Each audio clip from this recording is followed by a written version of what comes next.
Assalamualaikum warahmatullahi wabarakatuh.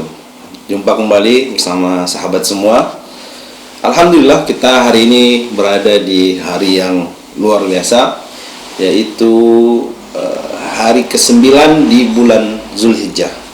Hari ini ibadah yang biasa dilakukan oleh jamaah haji di Tanah Haram, yaitu ibadah wukuf.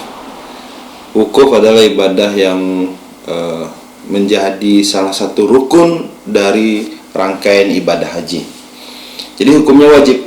Sahabat-sahabat yang melakukan ibadah haji tidak boleh meninggalkan yang namanya wukuf di Padang Arafah. Bagi yang meninggalkan wukuf di Padang Arafah, berarti hajinya dianggap batal. Harus mengulang di tahun berikutnya. Tidak bisa diganti dengan dam dan sebagainya. Tidak bisa. Karena dia merupakan bagian yang tidak boleh tertinggal. Kalau tertinggal, maka hukumnya batal. Masya Allah, ya, ibadah wukuf karena dia wajib dan semuanya harus pergi ke Padang Arafah. Wukuf kan artinya kita berkumpul di satu tempat, yaitu di Arafah, sebuah padang yang sangat luas, yang dimana Rasulullah dahulu memang mengumpulkan para sahabatnya di situ. Nah, di situ kalau biasanya kalau di musim haji itu yang sakit pun ya, karena dia melakukan ibadah haji, tiba-tiba dia sakit di hari wukuf itu, maka akan dilakukan disebut dengan safari wukuf. Naik mobil ambulan, berangkat sampai di wukuf. Pakai mobil ambulan, jadi yang sakit itu pun dibawa ke Padang Arafah.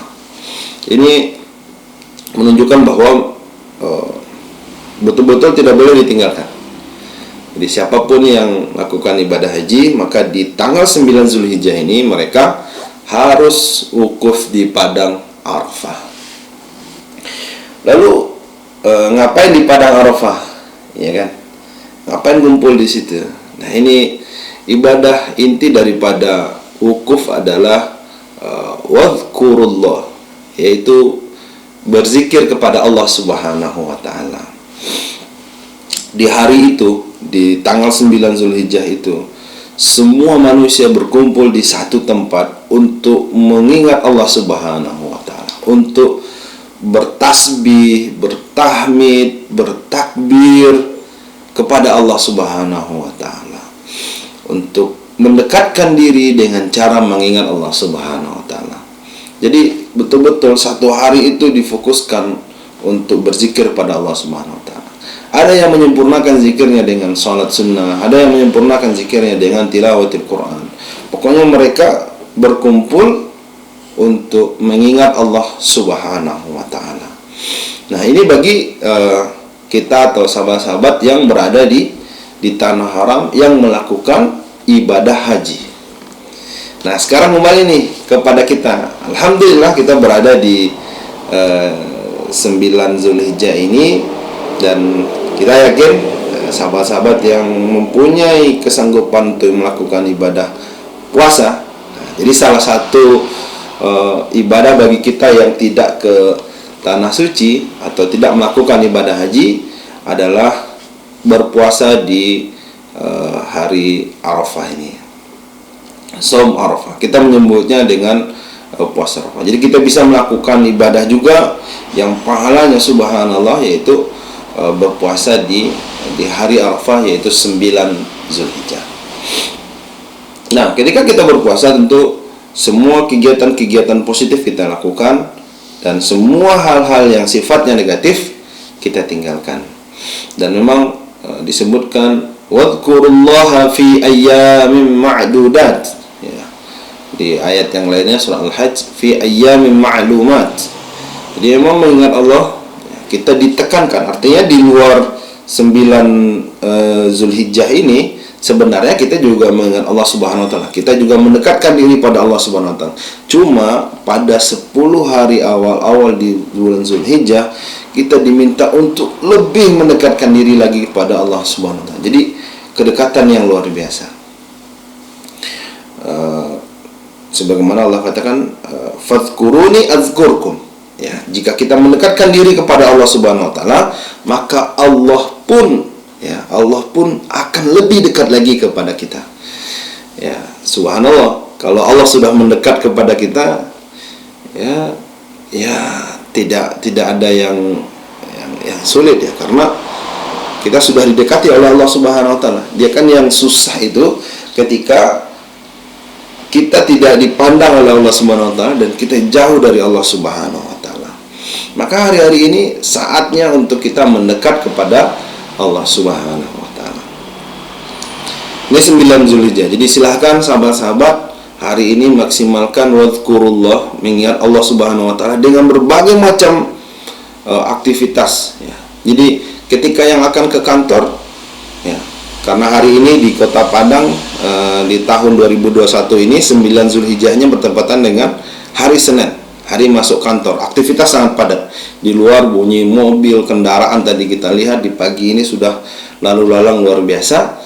Jadi bagi yang ke kantor, maka perjalanan dari rumahnya ke kantor itu adalah bagian dari zikrullahnya. Dia harus mulai dengan bismillah, lalu bagaimana dalam perjalanan itu selalu menghadirkan pengawasan Allah Subhanahu wa taala.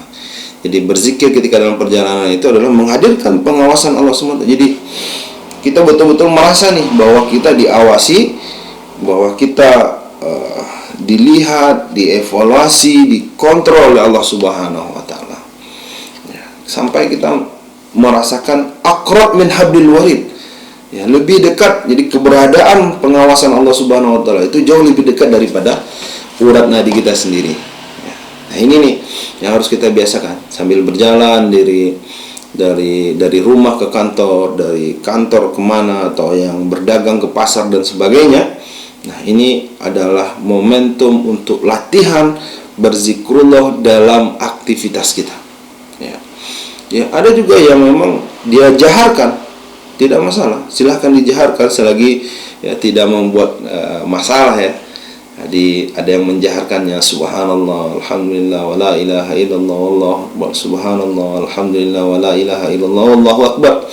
Ada juga yang melafazkan kalimat-kalimat takbir dan tahmid, labbaik Allahumma labbaik, labbaik la syarika laka labbaik. Ya, bisa saja. Atau Allahu akbar, Allahu akbar, Allahu akbar, walillahil hamd. Ada yang menggunakan kalimat takbiran, ya kan? Silakan dilafazkan, dihidupkan suasana-suasana bahwa hari ini adalah Yaum Arafah, hari di mana Allah Subhanahu wa taala meminta manusia berkumpul di padang Arafah bagi yang melakukan ibadah haji.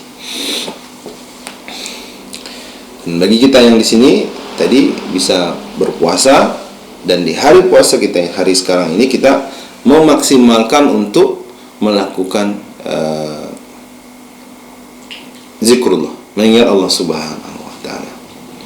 Dan besok adalah Idul Kubra ya, atau Idul Adha, Idul Kurban.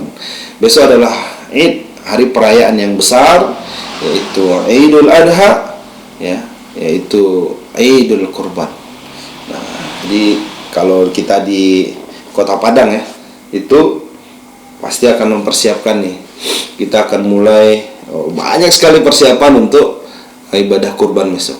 Sebelum kurban tentu kita sholat itu loh. Jadi jangan lupa nih, bagi sahabat-sahabat, jangan hanya ikut kurbannya aja, jangan hanya ikut melihat sapi disembelih, tapi tidak sholat id alias ketiduran. Jangan sampai nih hari ini 9 Zulhijjah semuanya bersih-bersih rumah dan sebagainya, jadi panitia rapat ibadah kurban, sholat Idul Adha-nya ketiduran. Nah, nggak boleh. Sholat Idul Adha walaupun hukumnya sunnah, tapi dia adalah sunnatun muakkadah, sunat yang dikuatkan, Rasulullah tidak pernah meninggalkannya. Jadi kita sholat subuh ya, setelah sholat subuh, setelah sampai pada waktu syuruk ya kan, matahari sudah terang, kita melakukan sholat sunnah Idul Adha. Nah, rangkaian ibadah sholat Idul Adha ini juga ada khutbah di dalamnya. Jadi 2 rakaat awal. Jadi diawali sholat dulu ya. Jadi beda dengan sholat Jumat yang dia diawali dengan khutbah baru sholat. Kalau Id ya, sholat Idul Fitri ataupun Idul Adha itu kita sholat dulu 2 rakaat dan setelah itu baru kita sempurnakan dengan 2 khutbah ya. Ada yang mengatakan 1 khutbah. Dan lagi-lagi rangkaian ibadah ini sunnah ya kan. Jadi khutbahnya juga sunnah. Jadi ini perlu dipahami ya, nanti jangan sampai kita mewajibkan sesuatu yang pada dasarnya hukumnya tidak wajib. Tapi lagi-lagi ini sunnah yang tidak pernah ditinggalkan Rasulullah SAW. Artinya betul-betul sunnatun muakkadah, sunnat yang kita diminta untuk dikuatkan untuk ikut hadir di dalamnya. Nah, ketika kita sholat ya seperti biasa, dia diawali di sholat di rakaat pertama itu takbirnya 7, di rakaat kedua takbirnya 5, dan lainnya rangkaian sholatnya sama dengan sholat yang lainnya, sholat 2 rakaat biasa. Nah, lalu khutbah ya, di khutbah ini ada beberapa khilafiyah. Ada yang mengatakan 2 khutbahnya tidak perlu duduk, ada yang mengatakan 2 khutbahnya harus duduk. Yang penting lagi-lagi hukum untuk menghadirinya adalah sunnah muakkadah. Jadi kita hadiri dan kita dengarkan khutbah Idul Adha ini. Nah, selesai ibadah sholat sunnah lalu khutbah Idul Adha, maka kita mulai nih aktivitas. Apa aktivitasnya? Yaitu menyembelih hewan kurban. Jadi di tanggal 10, tanggal 11, tanggal 12, tanggal 13 Zulhijjah kita diminta oleh Allah Subhanahu wa taala untuk mempersembahkan, memberikan ibadah kurban ya, berkurban dengan semaksimal mungkin. Jadi sahabat yang belum mendaftar, memang belum ada rezekinya di hari-hari sebelum ini, maka tanggal 10 setelah khutbah Idul Adha lalu tiba-tiba ada rezeki, Allah berikan kemampuan, silakan. Ya, berarti tidak ikut dengan panitia di masjid, karena panitia di masjid pasti biasanya 9 Zulhijjah ini udah mulai nutup nih ya, udah mulai tutup nih pendaftaran. Nah, bisa sendiri ambil kambing sendiri ya, tinggal cari, beli, dan banyak di tanggal 10, 11 sampai 13 Zulhijjah itu biasanya karena pengurus masjid dan lainnya sudah pada beli, itu biasanya harganya lebih murah. Harga di tempat penjualan kambing di tanggal 10, 11, 12, 13 itu biasanya lebih murah ya. Mereka memprediksi tidak akan ada lagi yang beli, sehingga kalau kita beli di saat itu kita bisa dapat harga yang lebih murah. Tapi kalau sebelumnya ya kan, itu harga biasalah sebelum hari raya Idul Adha. Maka silahkan beli ya, potong sendiri ya kan. Kalau tidak bisa potong dan cincang, kan ada orang yang bisa kita minta tolong, kita upahkan, kita ujur, kita berikan upah untuk membersihkan. Nah, di Padang dan ini sudah beberapa tahun kita coba, itu bukan hanya diupahkan, jadi kita minta kepada, jadi banyak yang buka usaha-usaha akikah, dan dia juga bisa untuk kurban ya kan. Jadi mereka potong kambingnya, kita tinggal lihat kambingnya sesuai dengan ketentuan layak untuk kurban atau tidak, kita pilih misalnya, atau kita percayakan, kita wakilkan kepada orang itu untuk membeli kambingnya, lalu mereka memotongnya bahkan sampai memasaknya. Jadi bisa kita upah. Jadi kita beli kambing, kita minta dia potongkan dengan niat kita berkurban, lalu dia juga bisa memasakkan.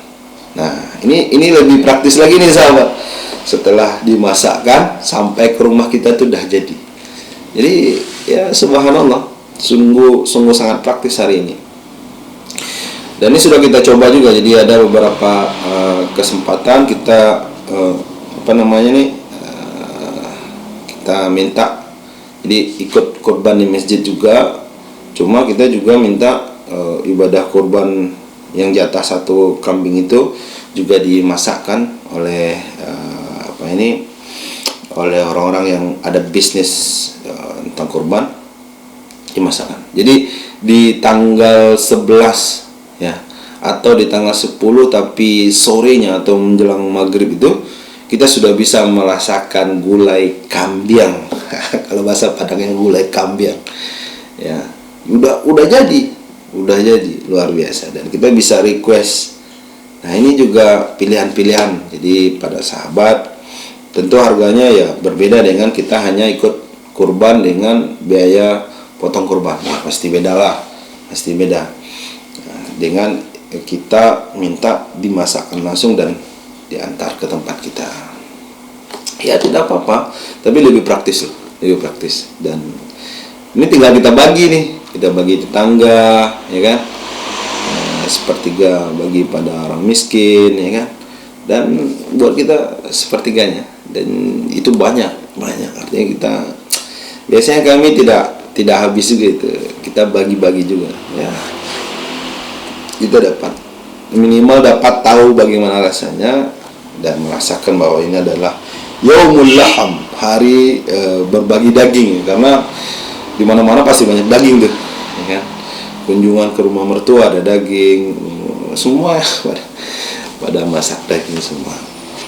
Nah, hati-hati jangan terlampau banyak daging, kolesterol ya. Bagi kita yang punya porsi badan yang sudah berat ini, mudah sekali untuk bisa kena kolesterol. Jadi itu sahabat, silahkan kita maksimalkan tanggal 9, 10 ya, hari ini, besok 11, 12, 13 untuk memperlihatkan ya fasyad, kita perlihatkan pada Allah Subhanahu wa taala apa yang terbaik yang bisa kita lakukan di bulan Zulhijjah ini. Ya, tentu ini semua kita lakukan supaya kita dekat dengan Allah Subhanahu wa taala, semakin mendekat kepada Allah Subhanahu wa taala. Apa akibat orang yang dekat kepada Allah Subhanahu wa taala? Ya. Orang yang senantiasa bersama Allah Subhanahu wa taala, tentu dia akan wala khaufun wala yahzanun. Ya. Mereka tidak, ya, rasa takut kita dihilangkan, rasa sedih dan gelisah kita juga diangkat oleh Allah Subhanahu wa taala. Wa basyir.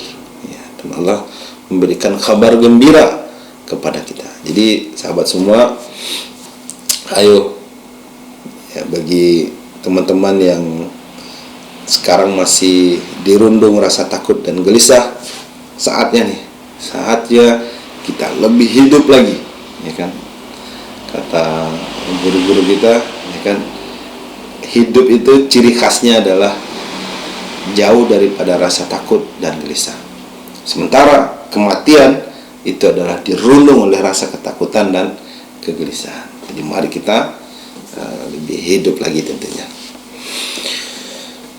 Dan jangan lupa hari ini 9, 10 di bulan Zulhijjah itu Allah mengumpulkan di padang Arafah. Kalau bagi yang melakukan ibadah haji, itu bermakna bahwa kita kaum muslimin disatukan oleh Allah Subhanahu wa taala. Kita diminta untuk membangun persatuan yang lillahi, yang karena Allah Subhanahu wa taala. Apa maksud yang ingin kami sampaikan? Jangan lupa ibadah ini bukan ibadah personal saja, tapi ibadah ini bagaimana kita mampu membuat orang di sekitar kita dan orang lain itu juga merasakan manfaat dari ibadah yang kita lakukan. Bagi yang puasa hari ini, silahkan. Yang bisa berbuka, mengajak orang lain, ya kan, yang juga bisa memberikan perbukaan pada orang lain, silakan. Ini kesempatan luar biasa. Jadi jangan dibiarkan berlalu saja. Bisa maghrib atau sore, ya kan, kita berbagi perbukaan kepada tetangga. Jadi pahala puasa dapat, dan pahala berbagi perbukaan kepada yang puasa juga dapat. Ya, kepada yang tidak puasa juga tidak ada masalah. Misalnya kepada orang-orang yang membutuhkan, yang ada di pinggir-pinggir jalan dan sebagainya juga bisa. Di hari ini ayo maksimalkan semua potensi kita untuk mendekatkan diri kepada Allah Subhanahu wa taala. Mudah-mudahan kita selalu diberikan hidayah, pertolongan dari Allah Subhanahu wa taala, sehingga kita ada terus kesempatan dan dikelilingi oleh orang-orang yang ingin mendekat kepada Allah Subhanahu wa taala, dan dijauhkan dari semua kesempatan untuk melakukan maksiat atau hal-hal yang tidak diizinkan oleh Allah Subhanahu wa taala. Itu saja sahabat, mudah-mudahan bermanfaat ya. Tadinya kita pengen santai-santai saja tapi akhirnya kita membahas sesuatu yang mudah-mudahan ya, walaupun santai tapi tetap bermanfaat insyaallah. Astaghfirullah li wa lakum. Mohon maaf kalau ada kesalahan. Assalamualaikum warahmatullahi wabarakatuh.